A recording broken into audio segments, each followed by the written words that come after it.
नमस्कार। आज हम भ्रमर गीत सार के दूसरे पद की व्याख्या देखेंगे। सूरदास जी कहते हैं, कहियो नंद कठोर भये, हम दों वीरें डारि पर, घरे मानो थाति सौंप गए, तनक तनक ते पाली बड़े किए, बहुतें सुख दिखराए, गोचारण को चलत हमारे पाछे कोशक धाये, ये वसुदेव देवकी हमसों कहत आपने जाए, बहुर विधाता जसमतिजू के हमहि न गोद खिलाए, कौन काज यह राजनगर को सब सुख सो सुख पाए, सूरदास ब्रज समाधान करो आज काली हम आए।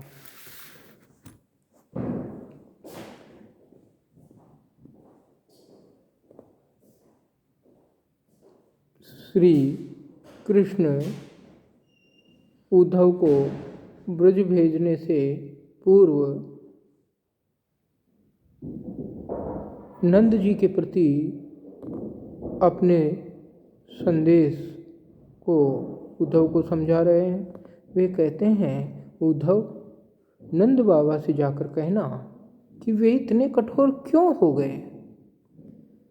ऐसा प्रतीत होता है कि वे हमको दूसरे के घर में डालकर मानो कोई धरोहर थी जिसे सौंपकर निश्चिंत हो गए हैं।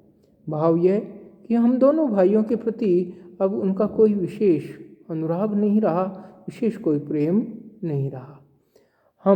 हमें बहुत छोटे से उन्होंने पाल पोस कर बड़ा किया तथा अनेक सुख भी दिए, फिर भी न मालूम आज क्यों नंद बाबा हमें भूल गए हैं। देखो ना, जब हम गोचारण के निमित्त जाते थे तब वे हमारे पीछे पीछे कोस भर तक, बहुत दूर तक चले आते थे।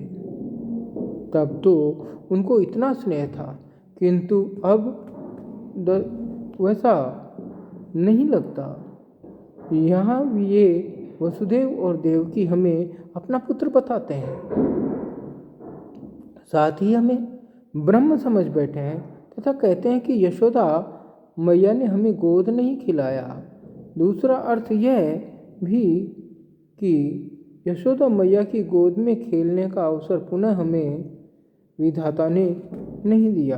कृष्ण कहते हैं कि हमने इस नगर के सुख राज्य को अच्छी तरह से भोग लिया है, किंतु वह सुख हमारे किस अर्थ का, किस काम का। भाव यह कि ब्रज के सुखों की तुलना में यह सुख बहुत हल्का है। सूरदास कहते हैं कि कृष्ण ने उद्धव से कहा कि तुम ब्रजवासियों को हमारा कुशल समाचार देना और कहना कि हम आजकल में ही जल्दी ही वापस आ जाएंगे। विशेष बात इस पद में यह है जहाँ कृष्ण कहते हैं मानो थाति सौंप गए में वस्तु प्रेक्षा अलंकार है। स्मृति संचारी का बड़ा आकर्षक वर्णन यहाँ किया गया है। सूर की कला अद्वितीय है। बाल्यकालीन मधुर स्मृतियों का यथातथ्य वर्णन यहाँ किया गया है।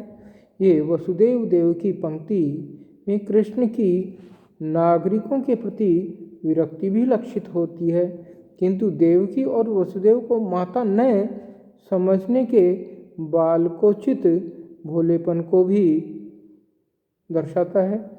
श्री कृष्ण राजा पद को रत्नाकर के कृष्ण के समान ही है और नगण्य भी समझते हैं। वस्तुतः जिसके हृदय का सागर छलकता हो उसे नागरिक जीवन का राज्यभार क्यों अच्छा लगने लगा। कहते भी हैं प्यारो नाम गोविंद गोपाल को विहाय हाय ठाकुर त्रिलोक के कहाई कहिए कहा। और इसी के साथ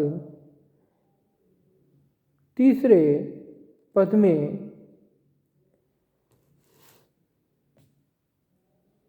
सूरदास जी कहते हैं, तब ही उपंग सुत आए गए, सखा सखा कछु अंतर नाही, भर भर अंक लये। अति सुंदर तन श्याम सरीखो, देखत हरि पछताने। ऐसे को वैसी बुद्धि होती, ब्रज पटवे तब आने। या आगे रस काव्य प्रकाशे, जोग बचन प्रगटावे। सूर्य ज्ञान दृढ़ याके हृदय, जुवतिन जोग सिखावे। प्रस्तुत पंक्तियों में कवि सूरदास जी कहते हैं, जब कृष्ण ब्रज की चिंता में निमग्न थे और अनेक मधुर भावों की तरंगों में ऊब चूब कर रहे थे, तभी उद्धव जी वहाँ आ गए। इन दोनों मित्रों उद्धव और कृष्ण में कोई अंतर नहीं था, अतः दोनों ही परस्पर आलिंगनबद्ध होकर मिले। उद्धव का शरीर भी कृष्ण के समान ही श्यामवर्ण था, परम मनोहर था। यह देखकर कृष्ण ने मन में बड़ा पछतावा किया।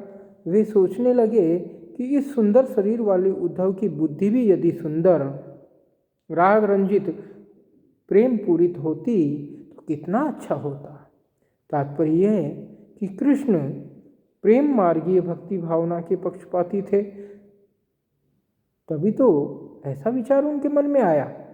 यह सोचकर कृष्ण ने मन ही मन निश्चय किया कि किसी न किसी विधि से इसे ब्रजभूमि भेजना ही चाहिए।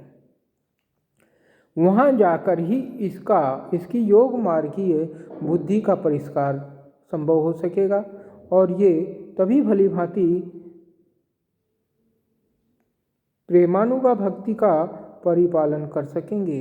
यह उद्धव तो ऐसे ही हैं कि इनके आगे यदि कोई प्रेम की रस भरी बातें करेगा तो ये योग की नीरस चर्चा से उसे उबा देंगे।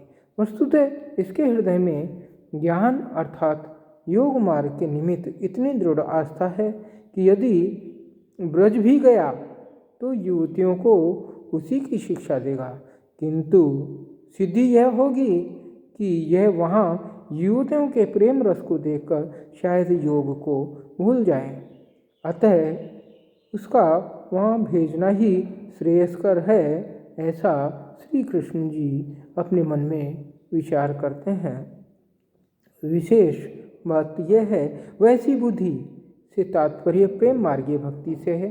यह पद भ्रमर गीत की मूल भावना को स्पष्ट करता है। उद्धव माध्यम भर है, अन्यथा कवि प्रेमानुगा भक्ति का प्रतिपादन ही करना चाहते हैं।